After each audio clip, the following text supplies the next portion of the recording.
Hello, everyone. We're welcome to the Near Northwest 3 Safety and Mobility Study Public Meeting number 1.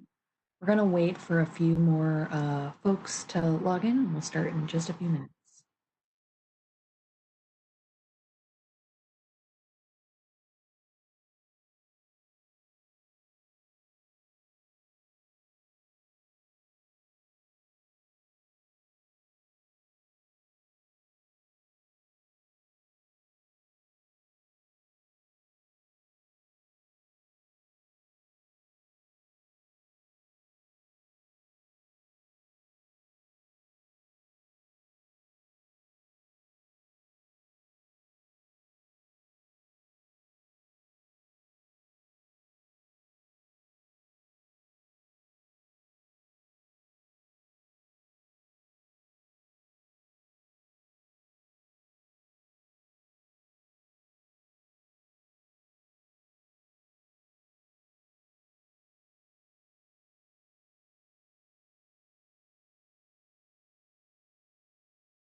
Hello.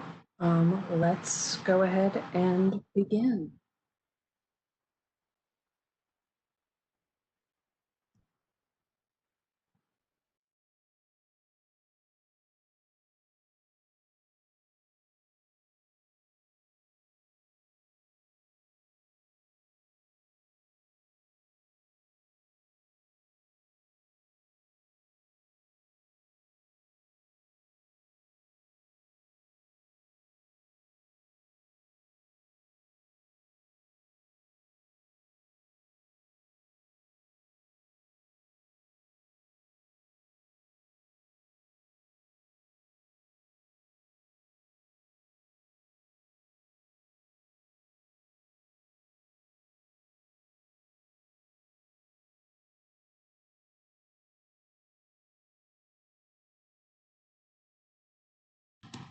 Oh, I'm sorry. I was muted.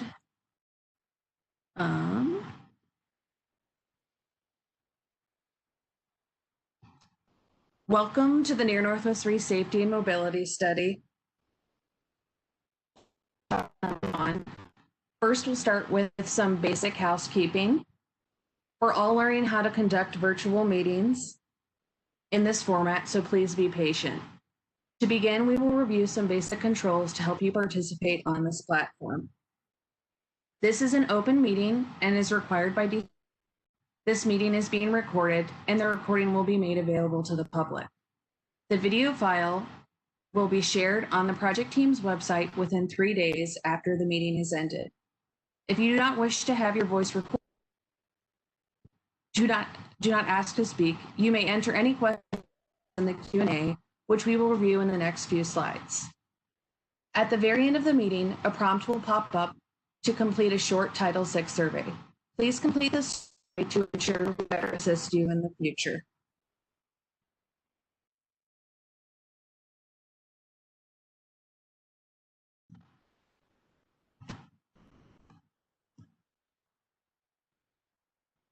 First, let's talk about using WebEx audio and video.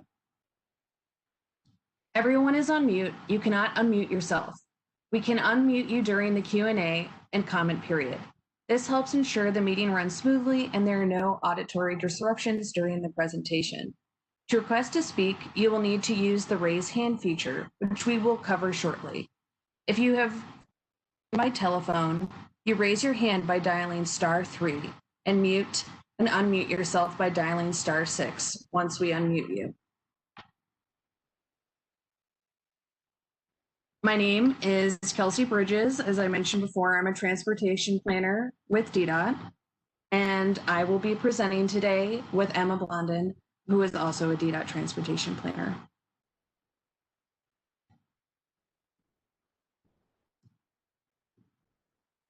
First, let's review the agenda.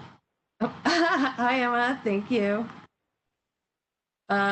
We will begin with a study overview, then discuss how to get involved in the project, discuss things we've already heard about the study area overall, and we'll discuss curb extension art, and then what's next on the project timeline.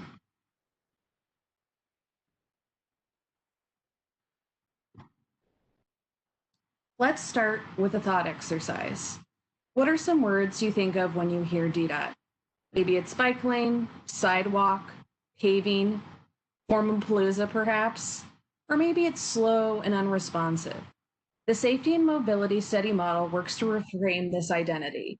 It transportation safety through quick installation tactical projects in order to increase safety conditions and improve transportation connectivity and accessibility. This boundary combines the area elements of the District of Columbia's comprehensive plan, as well as the overall transportation networks of the district.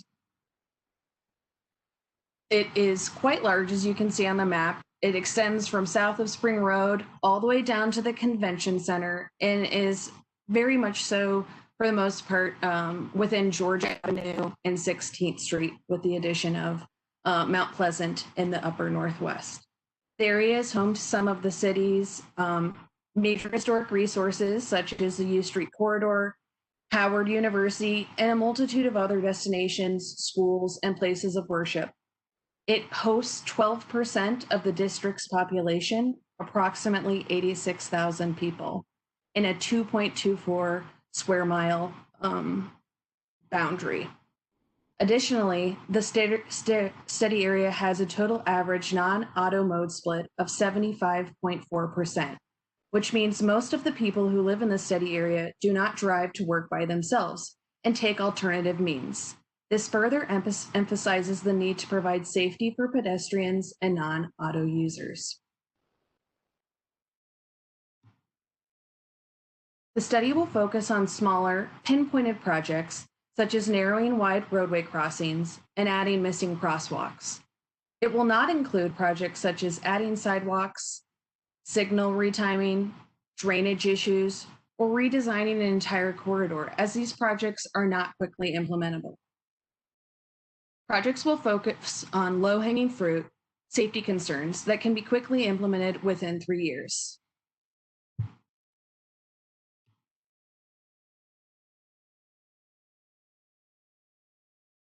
In order to achieve quick implementable projects, we need to focus on near-term actions. Projects such as curb extensions, crosswalks, and left turn hardening are easy to install and improve safety conditions. These types of projects are meant to be responsive to immediate needs and can also test solutions that could be built out in future projects. The Near Northwest 3 study will conclude by fall 2021 with up to 40 total recommendations, 10 of which will be implemented during the study, with the remaining recommendations implemented with 3 years after the study concludes. One of the components we're really excited about, and hope you are as well, is the incorporation of surface murals. While art is a supplemental addition to this project, pedestrian improvements can be enhanced through placemaking and create a more welcoming environment. The images on the screen are examples of art curb extension in Washington, D.C. The images on the left are 4th and I Southwest, while the flower image on the right is in Bloomingdale at 1st and U Street Northwest. This graphic represents the project selection decision will be throughout the presentation. It outlines the process to identify the 10 immediately implementable projects and up to 30 short-term quick-built projects to be completed within 3 years. Both sets of projects will be determined using information such as community input, crash data, and ANC safety requests. 40 total projects is not insignificant, nor is it all-inclusive. We will need your feedback to determine which projects move forward. The 10 tactical projects to be installed during the study will need finalized at the second public workshop, whereas the remaining projects will be finalized at the end of the study in July. It is important to note that some projects, such as signal timing changes, are not appropriate for this project, and DDOT reviews signal timing changes holistically on a regular basis, not as spot treatments.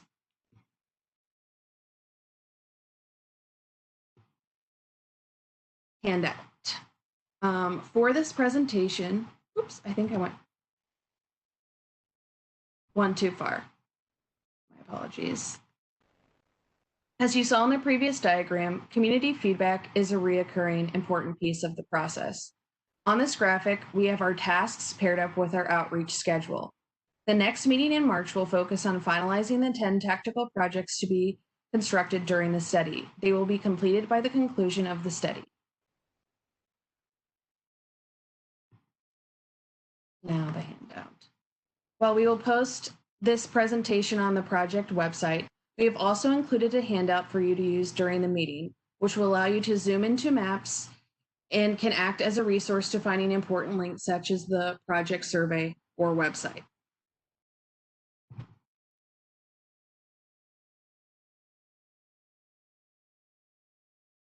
Now off to Emma to talk to us about how we can get involved. Well, the first step of getting involved is coming to our public meeting. So welcome everybody, and thanks for joining us this evening.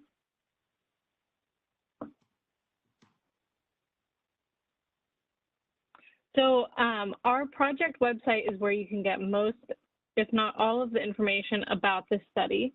I will drop the link in the chat, and we've got a lot of information there that you can get, including all of the public meetings, all of our future meetings, and an interactive map that we'll actually be using for collecting data and locations from everybody.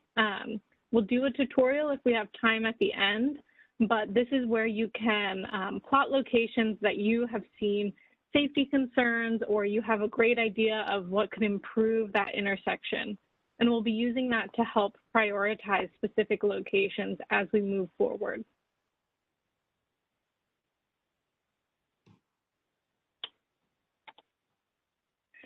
And so, like I said, we'll have multiple public workshops as we move forward. The first one is tonight. We'll have another one in a couple weeks on March 9th.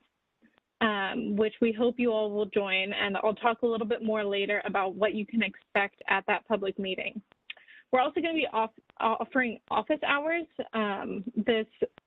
This meeting is kind of short. It's only 1 hour, and we're not going to have a lot of time to go into Q&A or to really discuss some concerns folks may have. So this office hours is a great option to come and voice your concerns and let us know what really is something we need to address. We'll be having them for 2 hours on February 24th from 4 to 6. More information can be found on our website. It'll be a similar WebEx platform, but you can also call in and discuss, and we'll have both English and Spanish options for that as well. And then as we move further into the project, we'll have a couple pop-up meetings. These will be to discuss more of the arts like Kelsey had mentioned, as well as the implementation of the 10 projects that we'll be working on during the project study lifetime. And then finally in June, we will have our last public workshop where we will be discussing all of the 30 recommendations that will come out of this study, as well as look at those 10 that we will have implemented during the project lifetime. All right, and so as part of this public meeting, we are going to have some polling. So this is going to kind of test, do a test poll here. And so for those who have answered, who have joined by phone, I'm not entirely sure that this is something that works via phone, but I think we'll find out now. So the question is, how do you travel to the grocery store? Just to get a little test here.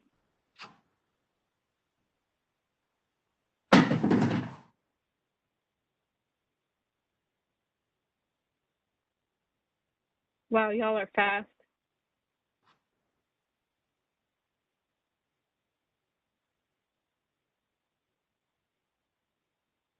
All right, we'll keep it open for another minute.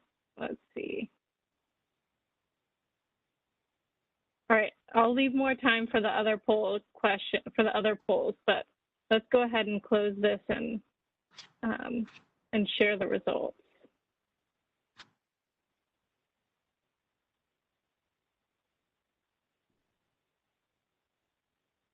All right, can you see?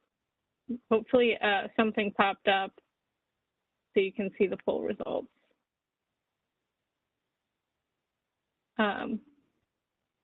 So yes, we're going to be working on those. The next set of polling questions will help us understand how to prioritize our different locations as we move forward.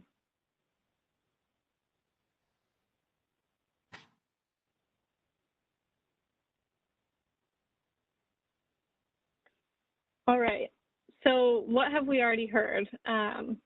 In addition to getting your input on locations, we want to kind of go over some of the information that we've already collected that's going to help us understand the study and inform our study. And so some of that comes from ANC's Vision Zero, as well as other community requests and existing data sets.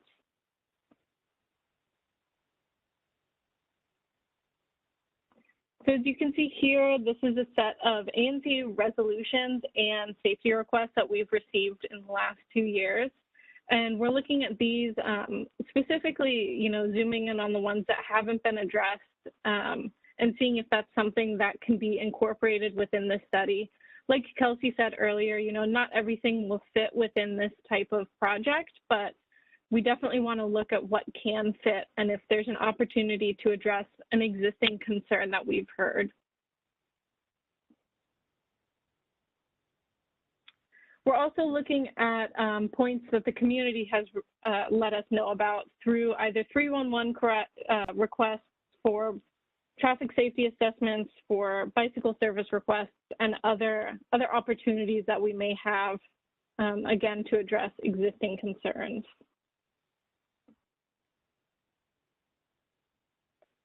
And then looking at our Vision Zero interactive map, where folks have let us know concerns at specific locations, as well as, we can look at intersections that have had quite a few different safety concerns. I will say, some of these locations, these intersections that are listed here may be a bit too broad for this study. For example, Logan Circle, that's something that may require a study on itself. It may not be something that we can address in this study. But things like these concerns, drivers speeding, running red lights, failing to stop or yield for pedestrians, poor visibility, not enough time to cross. These are things that, these tactical and low-cost interventions may be able to address. And I will say this, this Vision Zero map, as well as this crash data map, both of these are on that handout. So you can zoom into specific locations and kind of dig a little bit deeper into this data if you'd like. And then the crash data is, something that we are looking at with a specific eye on the bicycle and pedestrian crashes to help us, identify where there may have been incidents before that we can address, but also looking at trends of crashes at other locations that may be vehicle-on-vehicle crashes, but could be something that gives us an eye into a possible future risk for all roadway users. We focus on the most vulnerable roadway users because, if you address those concerns, it makes the road safer for everybody.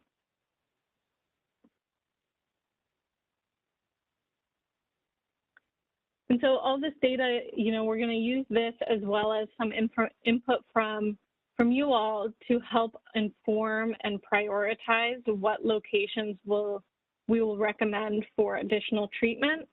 As you can see, that's the last step here. We're in this, looking at initial locations, looking at values, and looking at what we've already heard.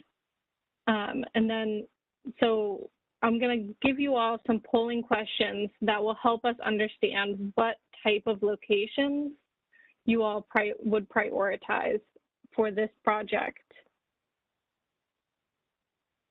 So we'll give a bit more time on this one because we really want you to be intentional and think about which locations and what type of locations you would like. For those on the phone who may not be able to answer these, I'll go ahead and read out the questions. We have, our first question is, which of these driver behaviors do you think is the biggest concern?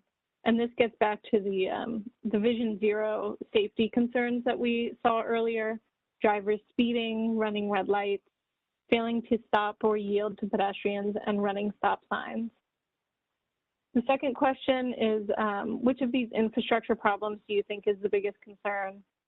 Poor visibility, long crossing distances, narrow or missing sidewalks, and hard to see crosswalks.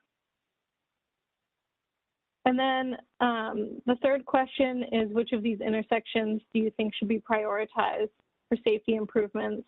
This is looking at different types of intersections. So mid-block or non-intersection pedestrian crossings. This is when you have, a location where vehicles may not be stopping except to yield to pedestrians. Stop controlled intersections. So if you have a stop sign or an all-way or a two-way stop, signalized intersections, and then skewed or complicated intersections, which we all know DC has a lot of those, right? And then what type of roadway attributes would you like us to prioritize? Sorry, as these responses are coming in, my screen's going a little crazy. Commercial corridors, streets with more than one lane in each direction. So that's, 4-lane roads or 3. Streets with bus and or bike lanes, and neighborhood residential streets. Last question is, what destinations do you think DDOT should consider when prioritizing for safety improvements? Schools and playgrounds, parks, natural areas, commercial corridors, and community centers and places of worship. And then our last one is a little thought exercise about if there's only one intersection in the study area you could fix, what would it be and why? So as we're getting your results in here, you know, this is really going to help inform how we prioritize different locations as we move from looking at the data that we've already received into analyzing it and selecting locations for recommendations.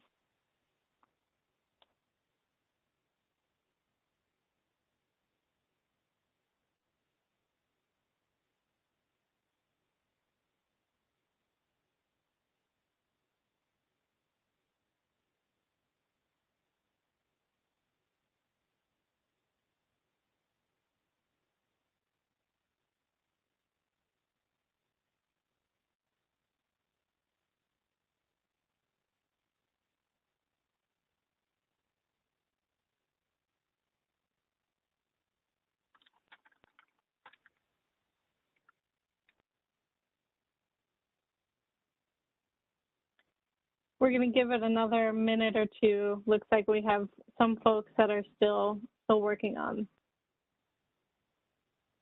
their responses.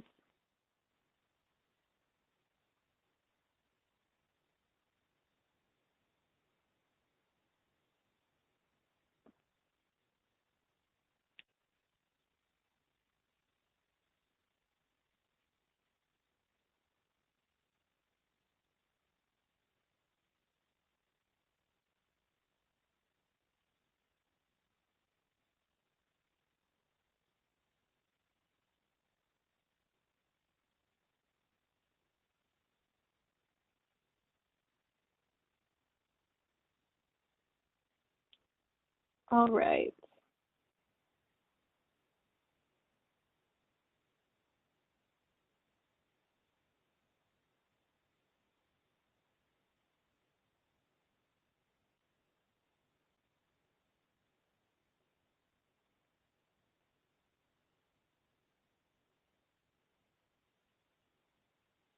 Okay, so it looks like, should we go over some of these responses? Let's see.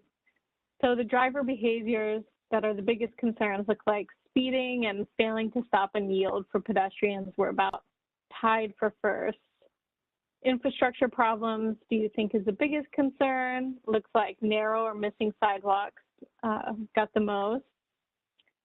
And then we have for intersections that should be prioritized mid-block or non-intersection pedestrian crossings got over 50%. It looks like we also have skewed or complicated intersections as well.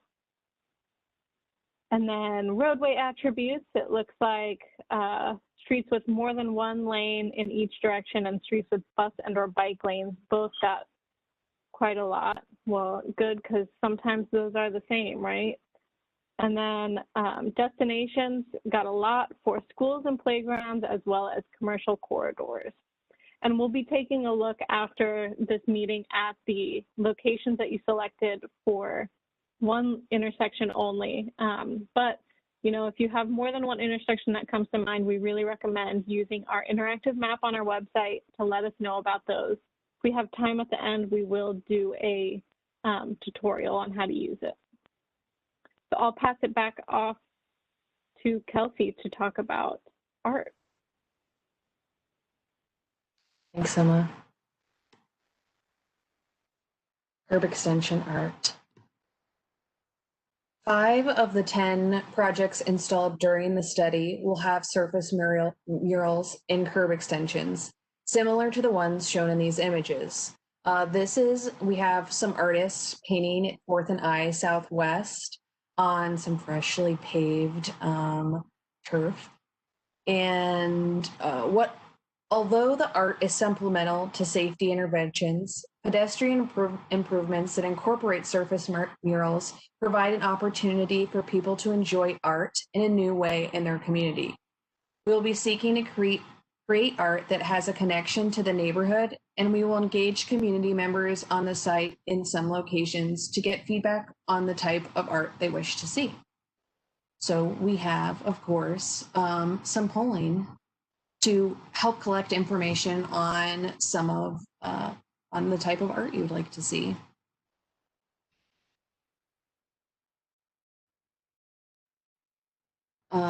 First question, what elements do you wish to see in the surface? There's A, bright geometric designs, something that's nature inspired, maybe something with people or someone that is, maybe important to the space or the neighborhood, places, buildings, architecture. Maybe there's something in an area that you have in mind that you think would be nice to have a mural. And then the second question, are there local, historical, social, and other environmental, natural stories that should be included or considered? I'll let Emma, once you guys are done filling in the poll, Emma can share that information.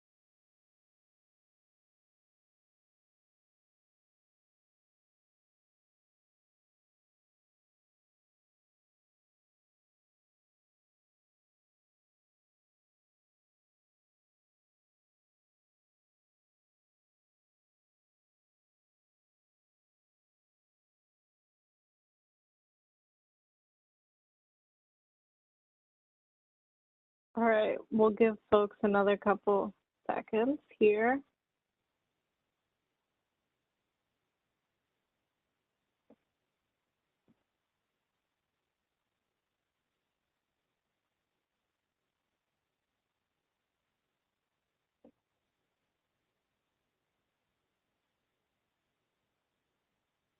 Okay, looks like we have bright geometric designs and nature-inspired designs as the two top choices here. Of course, we're going to have 5 different locations, so we'll be able to incorporate a lot of different art in those locations.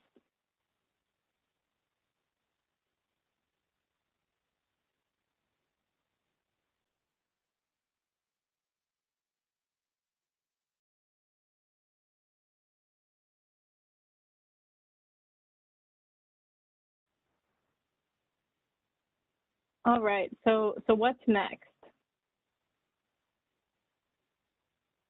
So our request of you, if you have more that you'd like to talk to us about, please come and join our office hours next week on Wednesday the 24th from 4 to 6 p.m.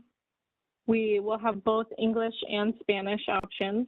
And then our next public meeting is going to be March 9th, which is not that far off. In a similar fashion as tonight, we'll have 2 meetings, one in English, one in Spanish, 5:30 to 6:30 for the English one, and 7 to 8 p.m. for the Spanish one. We hope that you invite your neighbors and your community members to provide input online and attend our next public workshop. And we hope that you all stay engaged throughout the project. We'll provide more information about our pop-up events and our other ways to engage as we move through this project.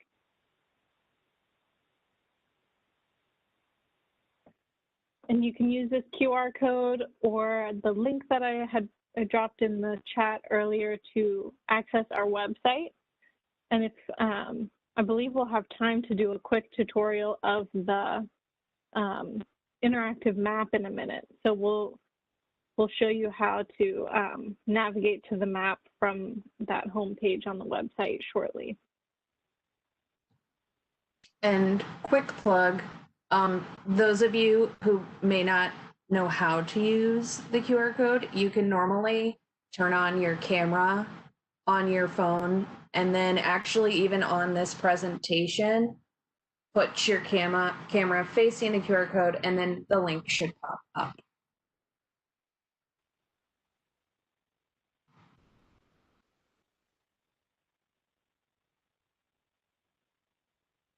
And so at our next public workshop, what can you expect? Well, based on the data that you've provided us today, all of your input, as well as some of the information we have gone over, we're going to show you the 10 locations that kind of jump to the top for immediate installation projects. These are the 10 locations that we are going to be implementing during this project. And 5 of those will have art within them. So we're going to show you those locations at the next public meeting and get some feedback on that. So we really hope you all will be able to join, mark it off on your calendar. Yeah, and now I believe Kelsey will be giving a tutorial on the interactive map.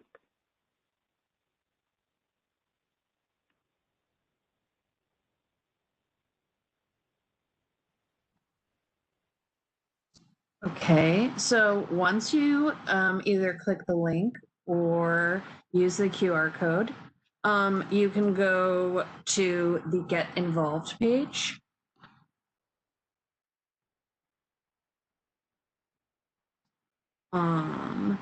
Scroll down to here. We have it in both Spanish and English. We'll take the survey.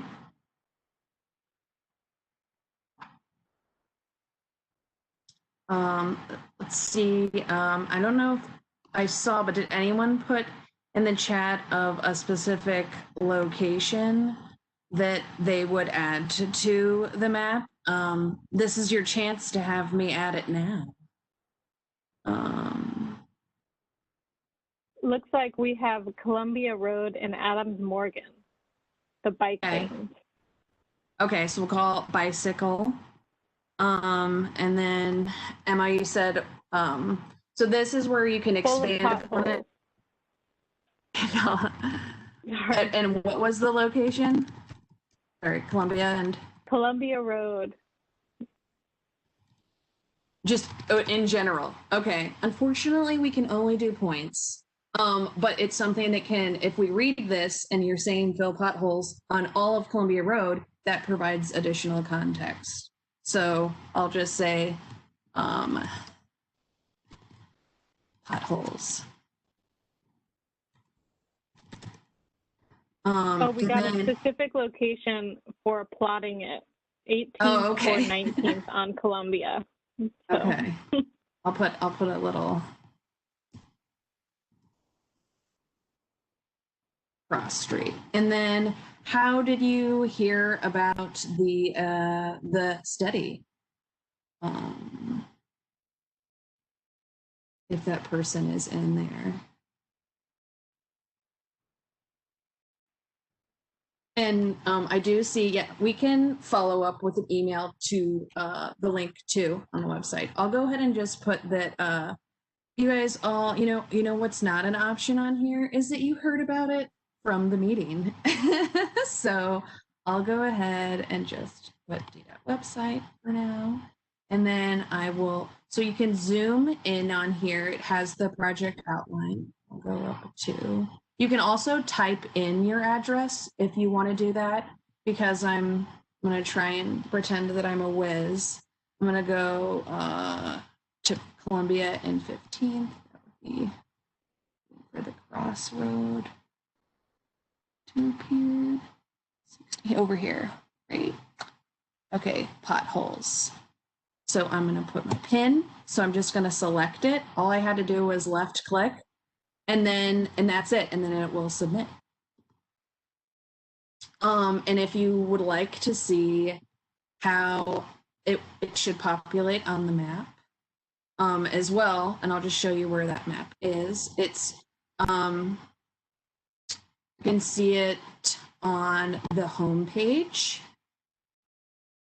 and by scrolling to the bottom, we have the interactive map. We also have the links in here as well to that same survey.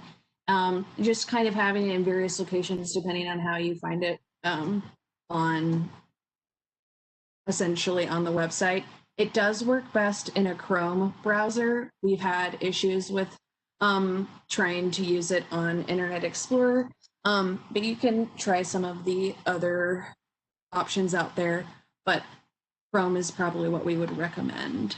So, so that's essentially the demo for the map.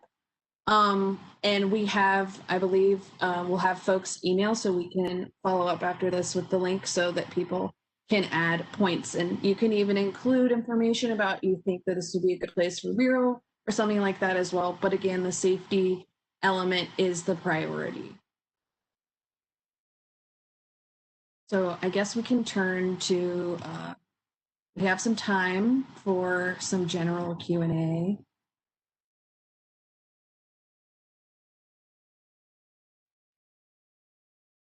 Actually, Sure. Yeah. Oh, sorry, go ahead. I was just saying, 19th is outside of the study area. As you can see that there are people that have put points on outside of the study area. We just will not look at those because those are with this project. But if you do have interest, you can definitely submit a 311 comment or something of that nature.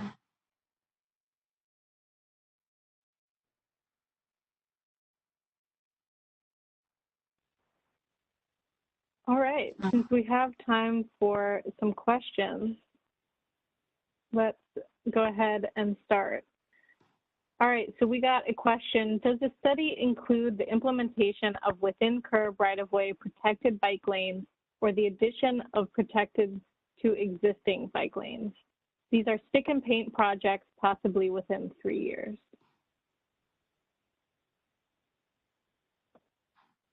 Emma, do you want to take that one? Sure. Yeah, so, that's definitely something that can be included within this project, looking at, flex post and paint type implementations, but we want to make sure that, the locations and the recommendations that we include are helping everybody in the roadway and are at locations that really, need improvements. And so, we wouldn't specifically have a if there isn't a specific location or a specific need, we may not, but that is definitely something that could be included within our recommendations.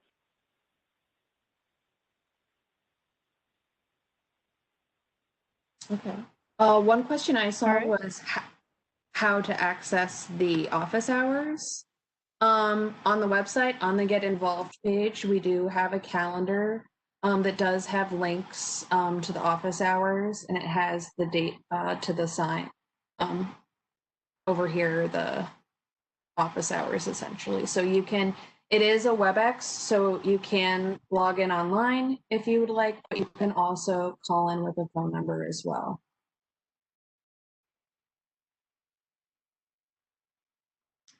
I see also a question, is there a way to shut down the extra speeding lane on 16th southbound over Piney Branch Bridge to allow for a two-way cycle track?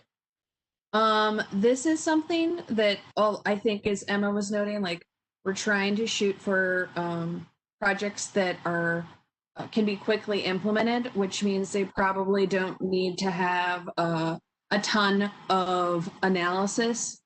And changing a lane or adding a bike lane where it doesn't necessarily exist currently is something that does require more community engagement and more analysis from a traffic perspective. And we're trying to essentially focus on projects that we can implement within a short period of time. And in order to do that, they need to be ones that we can almost like start pretty soon.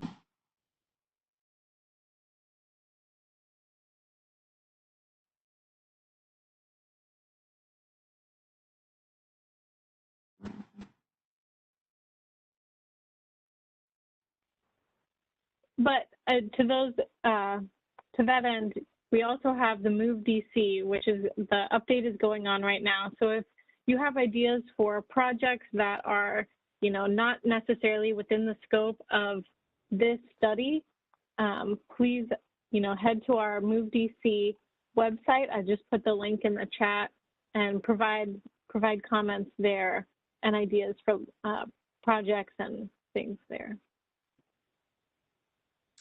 And I see we So we have, got yeah, Paul has his hand raised. So we will unmute you. Also, you can speak. Thank you very much, Paul Cadario. I'm in ANC 2B and have just joined or been appointed to the new mobility committee within the ANC. Thank you very much for organizing this. It does seem to be on a rather speedy timeline if in 3 weeks or so you're going to identify the 10 projects. And I'm hoping that you will have the opportunity to look at traffic calming a little more broadly. The 1500 block of T Street, where I happen to live, has been a problem. There was speeding when trucks, we got a traffic camera 7 years ago.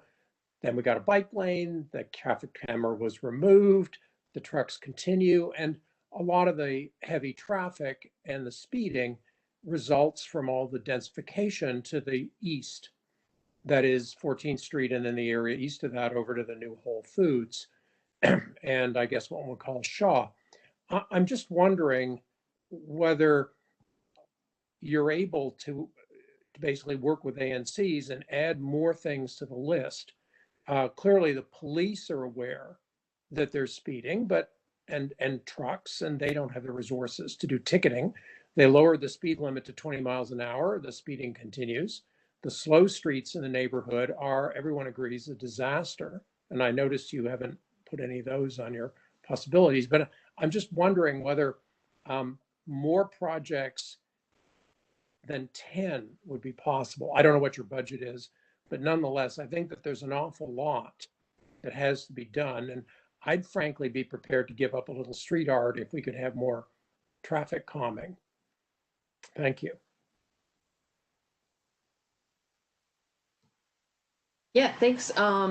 We can look at the 15th and or the 1500 block of T if there is a specific like intersection or location that you were thinking. I think that curb extensions are fall in the realm of like visually narrowing the roadway down and can essentially assist in that effort. I think, like 10 projects, just to be clear, we'll be implementing 10 projects during the study, but there will be a total of 40 projects that can be implemented, right? So so there will be some that will be implemented within 3 years. So that'll be 30, right? And 10 will be implemented during the study. So just because a project isn't selected as one of the 10 projects to be implemented during the study doesn't mean that it wouldn't have the ability to be on the list overall.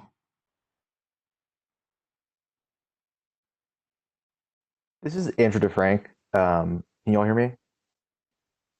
Yes. I'm the community engagement specialist for Ward 2, and I just wanted to add something. I think it's important to remember that everything is always going to have a scope, and this is kind of a new way of approaching how to sort of quickly get multiple similar quick build improvements done. And if it's successful, that could lead to more similar projects in the future. But focusing on working within the existing scope is probably the best way to make sure that it is successful and that it's a useful model in the future. Thanks, Andrew. And I'm sure you'll get lots of questions from ANC as well. Excuse me, I'm looking for my charge cord, but continue asking questions.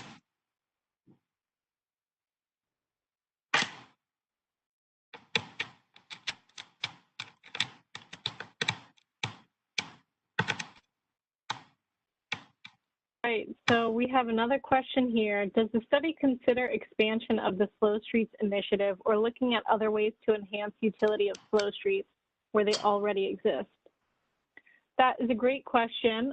We definitely are going to be looking at those streets as well as other neighborhood streets for these types of safety interventions that can result in calming traffic. And so while we won't be, we're looking more at locations that have been identified through the data, as well as through our public input and through locations you're providing. So they may not necessarily align with where slow streets already exist, but they may also align.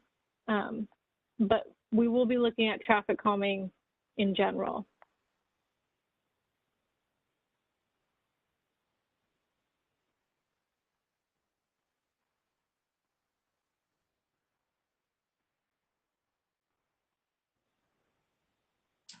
All right, we have another. Oh. You go, Emma.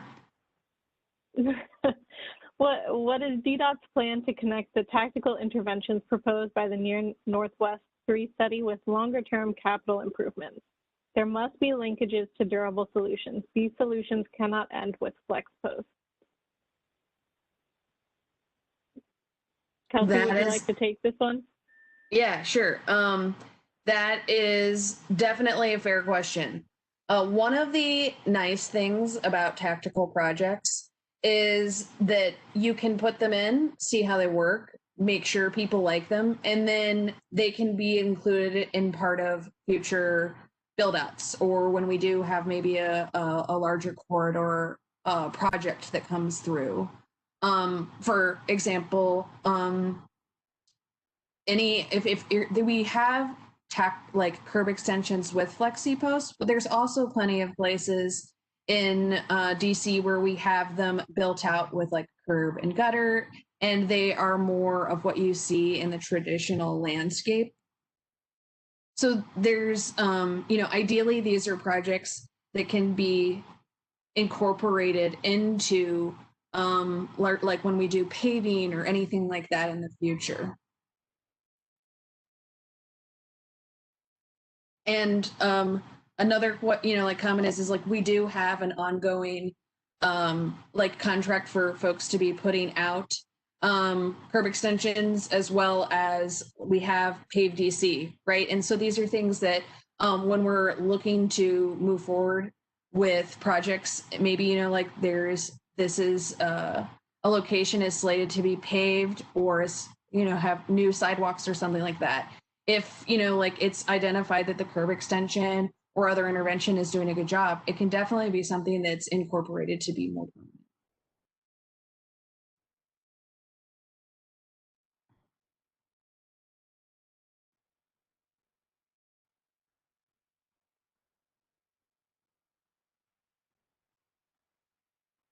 I'm scrolling through to just make sure I'm seeing questions. I don't know if you see one, Emma. I do see one here. Somebody's mentioning, it would be helpful at the next meeting, we could provide exactly what types of solutions are within scope and not. And that's exactly what we will be providing. We showed a bit of a snapshot of some options at the beginning of this PowerPoint, as well as in our handout. So these are things that can be expected as part of this project. But we will be providing a bit more detail on what is and what wouldn't be included in this.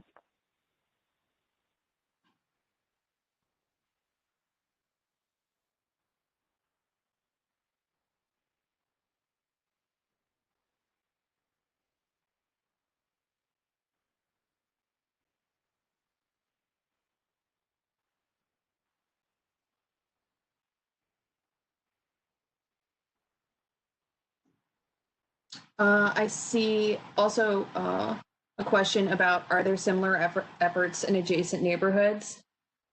This is the specific safety and mobility style is something, like putting in tactical projects is something our Vision Zero team has been doing a lot in areas around the district. And this specific area, or like this project is focusing on the Near Northwest 3 study area, but there are projects like this that have, or I guess spot improvements that have been incorporated throughout the district.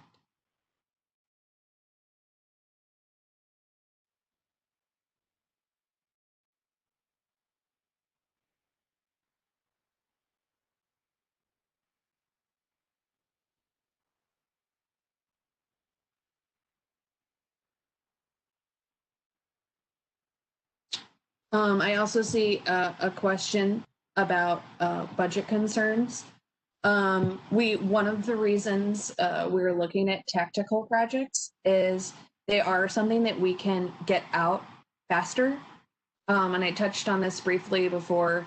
We do have, like on-call contracts to do street or like painting lines or essentially putting in curb or flex posts. Those are the white small posts that you see in all of these images. So those are things that we have built into the this project, and why we are proposing to implement 10 during the study, but it's something we do have an existing way of putting these projects in even outside of the study timeline.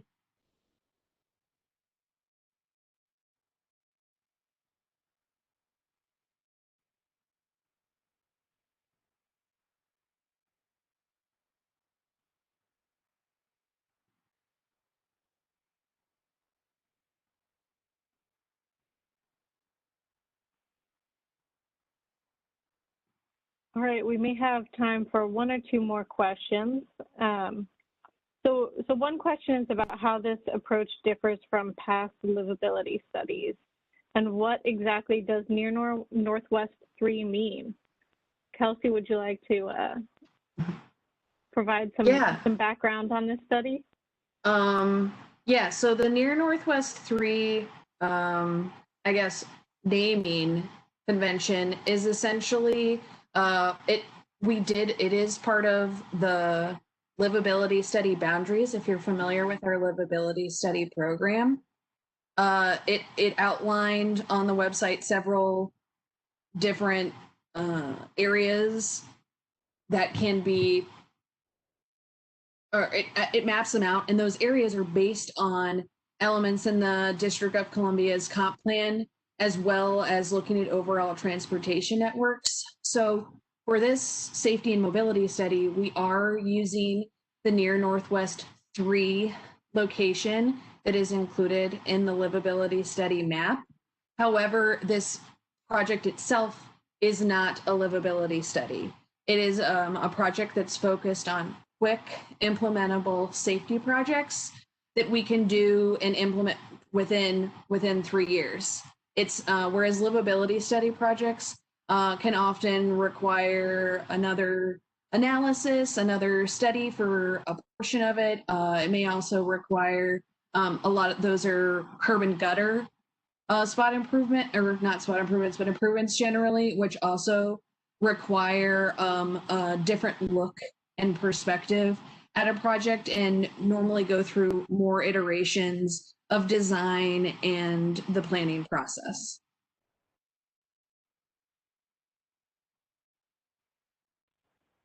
All right.